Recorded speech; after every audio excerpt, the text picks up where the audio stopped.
नमस्कार दोस्तों। सोचिए, जब आप किसी मंदिर के दर्शन करते हैं तो आप सिर्फ मूर्ति नहीं देखते, बल्कि वहाँ छुपी कहानियों को भी महसूस करते हैं। और जब बात हो 12 ज्योतिर्लिंग की, तो ये कहानी सिर्फ धार्मिक नहीं, बल्कि पूरी ह्यूमैनिटी के लिए एक संदेश बन जाती है। ये वो जगह है जहाँ शिव ने खुद अपना प्रकाश स्वरूप दिखाया, न मूर्ति के रूप में, न इंसान के रूप में, बल्कि एक अनंत रोशनी के स्तंभ के रूप में। आज हम आपको ले चलेंगे भारत के कोने कोने में बसे इन 12 पवित्र स्थानों पर, जहां भक्ति, चमत्कार और इतिहास साथ साथ चलते हैं। तो चलिए इस दिव्य यात्रा की शुरुआत करते हैं। एक समय ब्रह्मा और विष्णु में अहंकार आ गया। दोनों अपने आप को सबसे बड़ा देव मानने लगे। तब अचानक उनके बीच एक तेज चमकता हुआ प्रकाश स्तंभ प्रकट हुआ। ना उसके ऊपर कुछ दिखता और ना ही नीचे का अंत। ब्रह्मा जी हंस बनकर ऊपर उड़ गए और विष्णु वराह बनकर नीचे गए, लेकिन दोनों को उसका अंत नहीं मिला। तब उस रोशनी के स्तंभ से भगवान शिव जी प्रकट हुए और बोले, जो अनंत है वही मैं हूँ। इसी प्रकाश स्वरूप को कहा गया ज्योतिर्लिंग।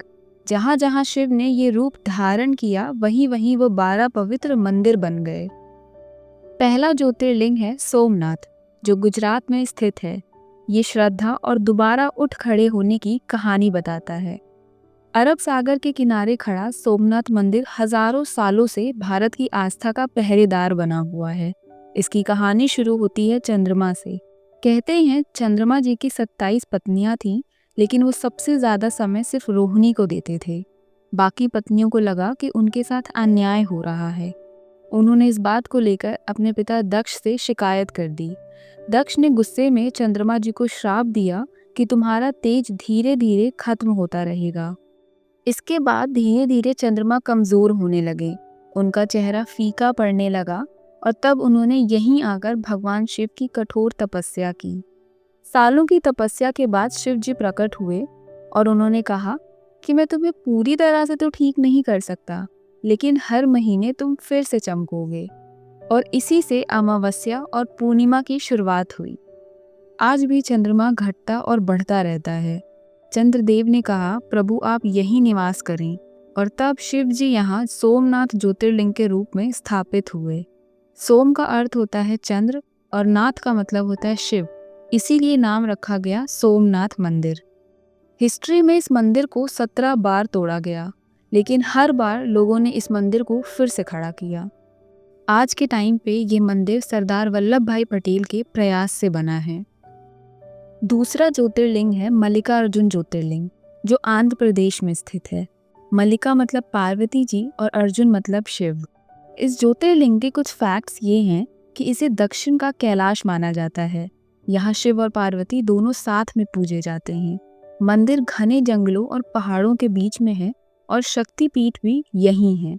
इसके पीछे की पौराणिक कहानी कहती है कि एक बार गणेश जी और कार्तिकेय में विवाद हो गया। विवाद था विवाह को लेकर।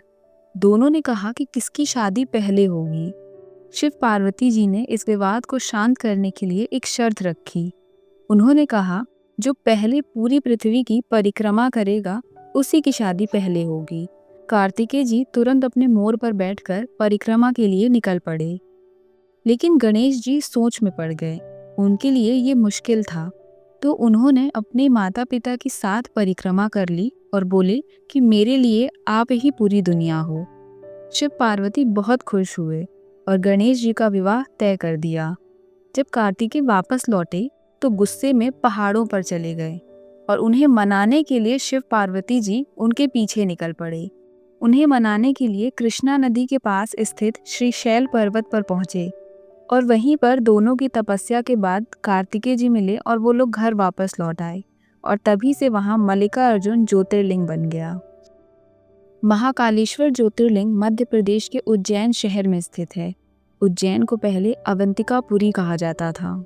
ये भारत की 7 पवित्र पुरियों में से एक है। यहाँ समय की गिनती होती थी, इसीलिए इसे टाइम का सेंटर भी माना जाता था। इस मंदिर के पास ही एक पवित्र शिप्रा नदी बहती है। महाकालेश्वर वर्ड में महाकाल का मतलब होता है समय के स्वामी, यानी जो समय को भी कंट्रोल करता है, जो जन्म और मृत्यु दोनों का मालिक है, वही महाकाल है। यही एक ऐसा ज्योतिर्लिंग है जो दक्षिण मुखी है, बाकी सारे ज्योतिर्लिंग उत्तर की तरफ होते हैं। ये 12 ज्योतिर्लिंगों में से सबसे ज़्यादा शक्तिशाली माना जाता है। यहाँ रोज सुबह भस्म की आरती होती है। भस्म मतलब शव के भस्म। इसे याद दिलाया जाता है कि इस शरीर का अंत भी भस्म ही है। सुबह 3 बजे मंदिर के दरवाजे खुलते हैं। पहले शिव जी को स्नान कराया जाता है, फिर भस्म लगाई जाती है। ये पूजा दुनिया में कहीं और नहीं होती। इस मंदिर में नागचंदेश्वर नाम का मंदिर भी है, जो सिर्फ नाग पंचमी वाले दिन खुला जाता है। इस ज्योतिर्लिंग के पीछे की पौराणिक कथा कहती है कि बहुत समय पहले उज्जैन में एक धार्मिक ब्राह्मण रहता था। वो रोज शिव जी की भक्ति करता था और कठोर तपस्या भी। उसी समय दुशान नाम का एक राक्षस वहां आया। उस राक्षस को ब्रह्मा जी से वरदान मिला था कि कोई भी देवता उसे मार नहीं सकता। वो लोगों को सताता था, यज्ञ तोड़ता, मंदिर भी तोड़ता और भक्ति बंद करवा देता। इस बात से वो ब्राह्मण बहुत दुखी हुआ और उसने महादेव को पुकारा। अचानक जमीन फट गई और एक भयंकर रूप में भगवान शिव जी प्रकट हुए। उनकी आवाज इतनी तेज थी कि पूरा आकाश कांप उठा। एक ही बार में राक्षस भस्म हो गया और सब लोग भगवान से बोले कि प्रभु आप यहीं रहें ताकि हमें कोई सता ना सके। तब महादेव बोले, मैं यहीं महाकाल रूप में रहूंगा और समय का नियंत्रण करूंगा। तब से यहाँ महाकालेश्वर ज्योतिर्लिंग की स्थापना हो गई। ये मंदिर 6th सेंचुरी से भी पुराना माना जाता है। कई बार ये मंदिर विदेशी आक्रमणकारियों के द्वारा तोड़ा गया। 13वीं शताब्दी में पूरा गिर गया था और फिर मराठा शासकों ने इसे दोबारा बनवाया। आज के टाइम पे इस मंदिर को होलकार वंश ने बनवाया है। लोगों का मानना है कि जो भक्त महाकाल के चरणों में आता है, उसका काल भी कुछ नहीं बिगाड़ सकता।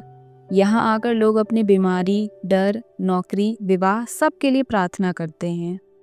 अगला ज्योतिर्लिंग है ओमकारेश्वर ज्योतिर्लिंग। ये ज्योतिर्लिंग नर्मदा नदी के बीच मंदाता पर्वत मध्य प्रदेश में स्थित है। यहाँ नदी 2 धारा में बट जाती है और बीच में एक आइलैंड बनता है। ये आइलैंड ओम जैसा दिखता है, इसीलिए इसका नाम पड़ा ओमकारेश्वर मंदिर। इस मंदिर की कुछ विशेष बातें हैं कि ये मंदिर पहाड़ पर बना है। यहाँ पहुँचने के लिए 100 से भी ज़्यादा सीढ़ियाँ चढ़नी पड़ती हैं। यहाँ रोज गुप्त आरती होती है, जिसमें सिर्फ पुजारी शामिल होते हैं और इस वक्त दर्शन बंद रहता है। यहाँ 2 मंदिर है, ओमकारेश्वर मंदिर और मामलेश्वर मंदिर। दोनों मिलकर एक ही ज्योतिर्लिंग माने जाते हैं। इस मंदिर के पीछे की पौराणिक कहानी ये कहती है कि बहुत समय पहले विंध्या पर्वत को घमंड हो गया। वो खुद को हिमालय से भी बड़ा समझने लगा। उसने शिव की कठोर तपस्या की ताकि उसे और शक्तियां मिल सके। कई सालों तक भूखा प्यासा तपस्या करता रहा। आखिर में शिव जी प्रकट हुए और बोले कि तुम अपनी इच्छा अनुसार वर मांगो। विंध्या पर्वत ने शक्तियां मांगी। शिव ने वरदान दे दिया। उस मौके पर बहुत सारे ऋषि मुनि भी आए और उन्होंने प्रार्थना की कि प्रभु आप यहीं पर निवास करें ताकि ये स्थान पवित्र हो जाए। शिव जी मान गए और अपने ज्योतिर्लिंग को 2 भागों में बांट दिया, ओमकारेश्वर और मामलेश्वर, और तभी से ये स्थान बहुत पवित्र माना जाता है। केदारनाथ ज्योतिर्लिंग हिमालय के बीच लगभग 12,000 फीट की ऊंचाई पर स्थित है। ये मंदिर मंदाकिनी नदी के किनारे बना है। इस मंदिर से रिलेटेड कुछ फैक्ट्स ये कहते हैं कि मंदिर सिर्फ 6 महीने खुलता है। सर्दी में यहाँ बर्फ जम जाती है। मंदिर को 8वीं शताब्दी में आदि शंकराचार्य जी ने बनवाया था। 2013 की भयंकर बाढ़ के बावजूद भी इस मंदिर को कुछ नहीं हुआ था। इसे एक चमत्कार माना जाता है। एक बहुत बड़ा पत्थर मंदिर के पीछे आकर रुक गया, जिसने पानी का रुख बदल दिया था और मंदिर बच गया। इस पत्थर को आज भीमशिला कहते हैं। इस मंदिर के पीछे पौराणिक कहानी ये कहती है कि महाभारत युद्ध के बाद पांडव बहुत दुखी थे, क्योंकि उन्होंने अपने ही भाइयों की हत्या की थी। उन्होंने अपने पापों के लिए शिव जी से माफ़ी मांगने का फैसला किया, लेकिन शिव जी उनसे मिलना नहीं चाहते थे। इसीलिए वो बैल यानी नंदी का रूप लेकर केदारनाथ में छुप गए। लेकिन पांडव उन्हें पहचान गए और भीम ने उस बैल की पूंछ पकड़ ली। शिव जी जमीन के अंदर घुस गए और अलग अलग जगह पर अपने शरीर के भाग प्रकट किए। जिस जगह पर उन्होंने पीठ प्रकट की उसे कहा गया केदारनाथ। भुजा वाली जगह को कहा गया टुंगनाथ। नाभि वाली जगह को कहा गया मध्य माहेश्वर। चेहरा जहाँ था उसे रुद्रनाथ और उनकी जटाओं वाली जगह को कल्पेश्वर कहा गया और इन सभी को एक साथ पंच केदार के नाम से जाना जाता है। इस मंदिर की कुछ संरचनाएं देखें तो मंदिर का गेट ईस्ट डायरेक्शन में है। मंदिर के अंदर शिवलिंग त्रिकोण आकार का है। ये शिवलिंग नॉर्मल शिवलिंग से अलग दिखता है। मंदिर के पीछे केदारनाथ पर्वत है। मंदिर के सामने नंदी की मूर्ति है जो हमेशा शिव जी की तरफ देखती है। केदारनाथ पहुंचने के लिए 14 किलोमीटर का ट्रैक करना होता है जो गौरी कुंड से शुरू होता है और जंगलों, नदी, पहाड़ों और बर्फ के थ्रू आगे जाता है। आजकल हेलीकॉप्टर सर्विस, घोड़े और पालकियां सब कुछ अवेलेबल हैं। ये यात्रा सिर्फ शरीर की नहीं बल्कि मन और आत्मा की यात्रा है। आज केदारनाथ और भी सुंदर हो गया है। नया कॉरिडोर, बेहतर सड़क, सुरक्षा व्यवस्था, क्लीन कैंपस, लेकिन भक्ति का माहौल वैसा ही है जैसा सदियों पहले था। केदारनाथ से हमें ये सीख मिलती है कि सच्ची भक्ति कभी बेकार नहीं जाती।